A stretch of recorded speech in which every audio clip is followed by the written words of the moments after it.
Generally સેવ ખમણી દરેક વ્યક્તિને પસંદ હોય છે, પણ બહારની એટલી હાઇજેનિક નથી મળતી અને ઘણીવાર આપણે ઇન્સ્ટન્ટ ખાવાની ઈચ્છા થાય છે. તો આજ ડિમ્પલ્સ ડિશીસમાં સિક્રેટ સામગ્રીના ઉપયોગથી માત્ર મિનિટોની અંદર આપણે એકદમ સરસ છૂટી અને ફૂંક મારતા ઉડી જાય તેવી આપણે સેવ ખમણી તૈયાર કરીશું અને તમને બનાવવામાં પણ ખૂબ મજા આવશે. તો ચલો ઇન્સ્ટન્ટ સેવ ખમણીની રેસીપી શરૂ કરીએ. તો જેમના માટે આપણે એક મિક્સર જાર લેશું અને જેમાં અડધી ચમચી જેટલા લીંબુના ફૂલ લેશું. જો તમારે અહીંયા લીંબુનો રસ લેવો હોય તો તમારે અહીંયા મિક્સરમાં લીંબુના ફૂલ ઉમેરવાની જરૂર નથી, સીધું ડિરેક્ટલી ખાંડ ઉમેરી શકો છો. તો આપણે લીંબુના ફૂલની અંદર 3 ચમચી જેટલી ખાંડ ઉમેરીશું અને હવે બંનેનો પાવડર તૈયાર કરી લેશું. પાવડર તૈયાર કરવાથી ફટાફટ આપણી ખમણી તૈયાર થશે. હવે આ પાવડરને આપણે એક્સ્ટ્રા વાસણમાં લઈ લેશું અને હવે તે જ મિક્સર જારની અંદર આપણે થોડી ખમણીને વધારે સ્વાદિષ્ટ તૈયાર કરવા માટે એક પેસ્ટ તૈયાર કરીશું. તો લગભગ 4 થી 5 ઇંચ જેટલો આદુનો ટુકડો અને 4-5 મરચાંના ટુકડા ઉમેરીને એક પેસ્ટ તૈયાર કરી લઈશું, જેથી એકદમ સરસ ટેસ્ટ આપણી ખમણીમાં આવે. તો હવે આ તૈયાર થયેલ આપણી પેસ્ટ છે તેને અત્યારે આપણે સાઈડમાં રાખી દઈશું અને હવે આપણે જે ખાંડ અને લીંબુના ફૂલનો પાવડર તૈયાર કરીને ઉમેર્યો છે ને તેમાં થોડું પાણી ઉમેરીશું, 1/4 કપ જેટલું, અને પછી આ રીતે મિક્સ કરી એક મિશ્રણ તૈયાર કરીશું. અત્યારે પાણી ઓછું ઉમેરશું અને હવે આપણે જે પેસ્ટ તૈયાર કરી છે ને આદુ અને મરચાંની તે પણ ઉમેરી દઈશું અને હવે આપણે 2 કપ જેટલો ચણાનો લોટ ઉમેરીશું. અહીંયા મેજરમેન્ટ માટે ઘરમાં રહેલી વાટકીને સેટ કરીને પછી બધું જ માપ તેનાથી લઈ શકો છો. આ 4 વ્યક્તિને થઈ શકે તેટલી ખમણી તૈયાર થશે. સાથે આપણે ઉમેરીશું એક સિક્રેટ સામગ્રી અને તે છે 2 ચમચી જેટલો રવો, જે આપણી ઇન્સ્ટન્ટ ખમણીને દાણેદાર તૈયાર કરશે અને એકદમ ફૂંક મારતા ઉડી જાય તેવી છૂટી તૈયાર કરશે.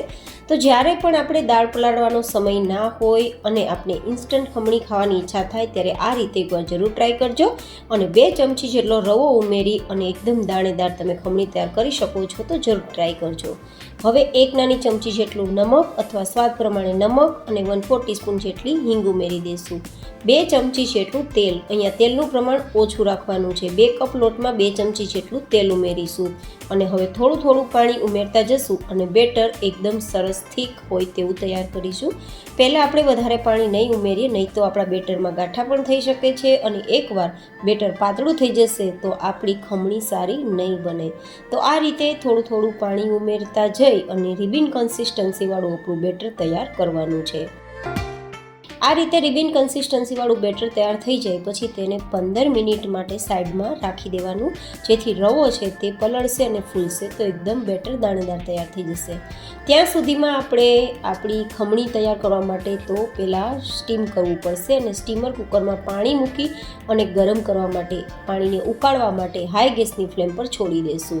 ત્યાં સુધીમાં આપણે ખમણી તૈયાર કરતી વખતે ખમણને પાથરવા માટે સ્ટીમર પ્લેટને તેલથી ચીકણી કરી લઈશું. એક વસ્તુનું ધ્યાન રાખવાનું કે સ્ટીમર પ્લેટને પણ એકદમ ઓછા તેલથી ચીકણી કરવાની, જેથી આપણા ખમણ છે તે નીચે બેસી ના જાય.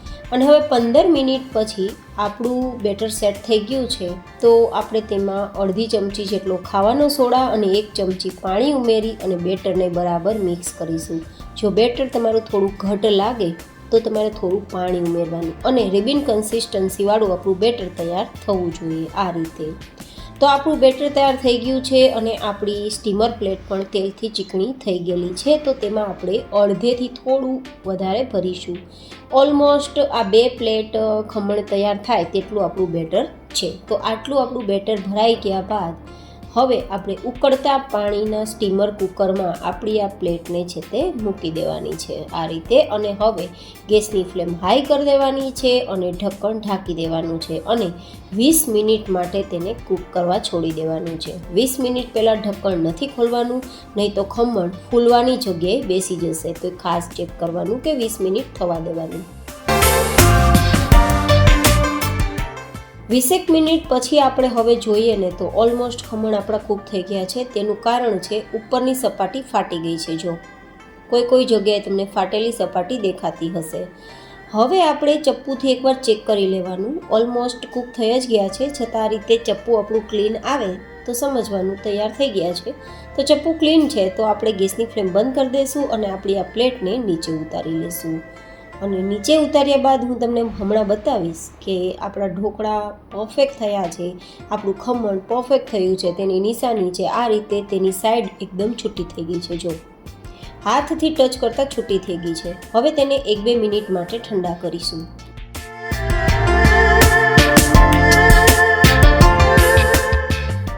એકાદ 2 મિનિટ પછી આપણા ખમણ ઓલમોસ્ટ ઠંડા થઈ ગયા હશે તો ડિમોલ્ડ કરવામાં સરળતા રહેશે. તો પહેલાં તો ચપ્પુને ફરતી સાઈડથી આપણે આ રીતે લગાવી દઈશું જેથી આરામથી ડિમોલ્ડ થઈ જાય.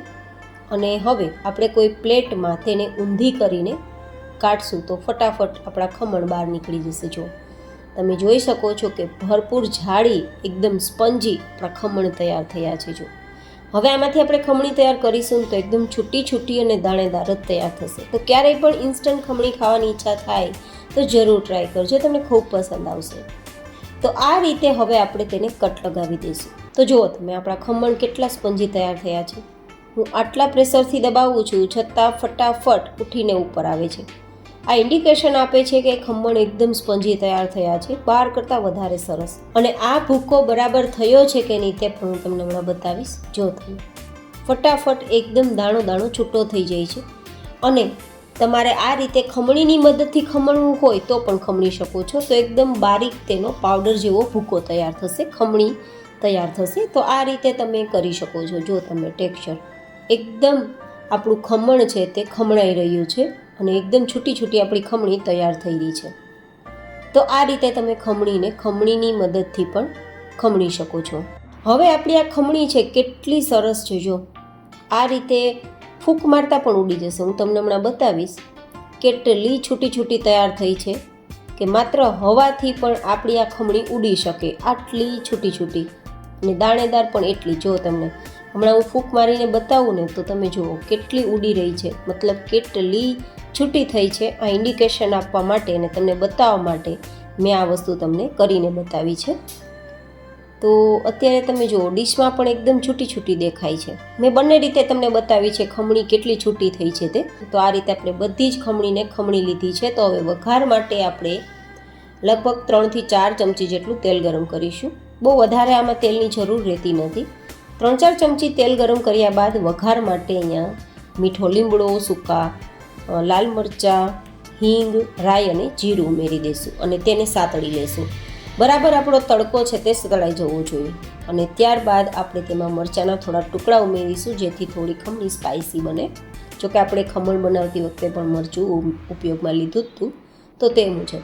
અને હવે 1/4 કપ જેટલું પાણી ઉમેરીશું અને હવે 2 ચમચી જેટલી ખાંડ ઉમેરીશું કારણ કે ખમણી થોડી ખાટી છે.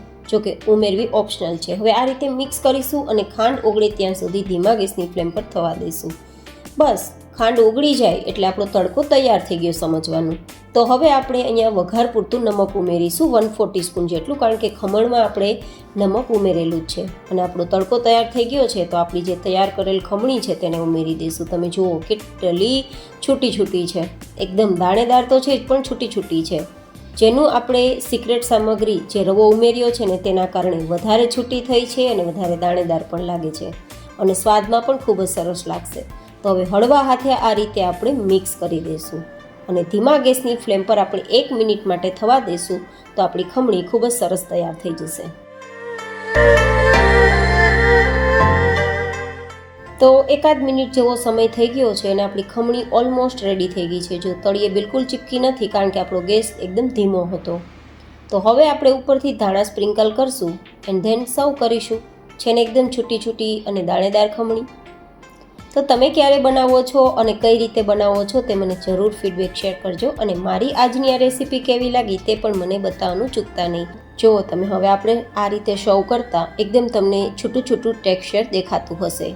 તો હવે સેવ ખમણીમાં સેવ વગર તો ખમણી અધૂરી. તો આપણે અહીંયા સેવ પણ સ્પ્રિંકલ કરી દઈશું. એ આપણી ચોઈસ પ્રમાણે ઉમેરી શકાય, થોડી જાડી થોડી પાતળી.